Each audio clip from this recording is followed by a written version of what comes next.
What is up, guys? So, welcome to the channel. If this is your first time, I just want to get you guys ready because I'm telling you, we watched the third Apple event this year. No, the fourth. This is just the third. This fall. This is or fall, August, summertime. The whole thing. But let's look or take a look at what was just announced yesterday. The king of technology at this point, or the best branded company, Apple, has released their new processors for the MacBook Air, MacBook Pro, and Mac Mini. And the event was yesterday. If you have a chance to check out the special event, I would recommend to do so. It was really cool in terms of what they did. But at the same time, if you look at the numbers and the comparisons they did and what they, I don't know, no one has these in hand, but you can order them today. And the fact that they didn't change the price at all, the fact that they added more performance and more efficiency, especially in the MacBook Pro. So initially what people thought coming into this event, this was the funny thing, because if you look at all the rumors and all the BS, all right, not the BS, but a lot of things on YouTube, of course, that come with Apple. There's always, theories of what's going to be the new refresh, what's going to be refreshed, should you wait, and things like that. So for this year, we thought that it was just going to be the lower end MacBook. And when I say like the lower end, there was, I forgot how many years ago, it was the first MacBook. It was 12-inch MacBook Retina display with the butterfly switch keyboard. And I specifically remember that because they discontinued it for a while. And what they're doing with this, MacBook Air starting. So they discontinued and allowed MacBook Air. But they allowed it to have no fan at all, which is crazy because you're thinking about a laptop that can edit, 4K ProRes and all these things. So I'm thinking, like, what can you do with, Final Cut Pro? That's some of the things that I feel like people should be excited for in a certain way. I mean, the design is not anything that's a big improvement from last year. So pretty much everything that you've seen with the 13-inch MacBook Pro, Mac Mini, and MacBook Air, everything's going to stay the same on the outside. So on the inside, that's where you're going to see some of these changes. But they've only changed, like I said, starting with these three, which are kind of like the lower end user of Apple. So you have people using the 16-inch like myself. You have people using the iMac. You have people using the higher end 13-inch.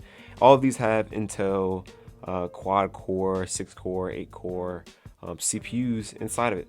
And that's really helpful for power. If you want a lot of power, it does well with that. But at the same time, Intel is not very efficient in terms of mobile computing. So you're looking at some of the most portable laptops, machines that are also the best branded, that sometimes get hammered because of what they are hindered by with the Intel chips and how mobile that they pretty much are. Looking at the pricing, we're looking at $999 for the MacBook Air. That is insane, because first of all, the price didn't go up. They added more features, added more efficiency, and the price didn't go up. Look at the Mac Mini. They are releasing that for $699. I mean, you may be thinking that that's expensive, but when you look at the most recent iPhone 12 that just launched, that's $799. Starts at $799, and the iPhone 12 mini is the same price, which starts at $699. So when you really think about it, you can get a whole platform Apple product, Mac, for about the same price you can get an iPhone 12 mini. And I feel like that's what they're trying to bring to their customers, which is interesting to say the least. So I'm really interested to see how this PC Mac race, goes. More people are leaning towards AMD now as far as processing power goes, and they're really killing it in terms of efficiency as well. And then you have Apple going towards their own architecture, ditching Intel, have their own hardware, have their own software, have their own operating system, which is bonkers. I don't know. It's gonna be an interesting race. What's gonna happen to Intel if Apple pulls away? You have what they were comparing the MacBook to. 96% of PCs are the best-selling PCs. Not really sure what that number is and how they got it. I'm not sure if it's really just a marketing term, but when you look at the majority of laptop sales out there, it's still dominant, like very, very, very, very dominant by Windows and the PC market. Like, people kind of undermine how much of advantage they have. So this is sort of Apple's opportunity to take what they've done with the iPhone, take what they've done with the iPad, and put it into their own, again, closed ecosystem and make it that much better. And that's pretty exciting, because if you can do things that you could do on a Mac, maybe this is the future, I'm just talking aloud, bear with me, but if you could do things like write code or Xcode on a Mac product, what's stopping them from putting some of these productivity apps, putting some of these specifically designed for Mac apps onto these platforms like iOS or iPadOS and making them really good? Because now we have three operating systems, three separate operating systems that are going to be designed on Apple's own hardware. Sorry.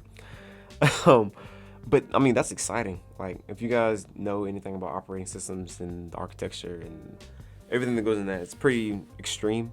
So I mean, I think they took up a big bite of the apple here, but I think they can pull it off. The fact that they're releasing these products this fall and there's 3 of them, I feel like it really is just a start. So I have a 16-inch MacBook Pro, and now a question to myself is, should I even keep this MacBook? I don't know. But what you guys think below. I really appreciate a like if you like the video. If you like the topic, if you want to see videos like this one, just let me know in the comments. It's something that I kind of enjoy talking about, which is technology. I always geek out over Apple, and yeah, I think it's pretty good. I like what they've done. So yeah, and with that, I'll see you guys in the next one. This is just supposed to be a short little video, and until next time,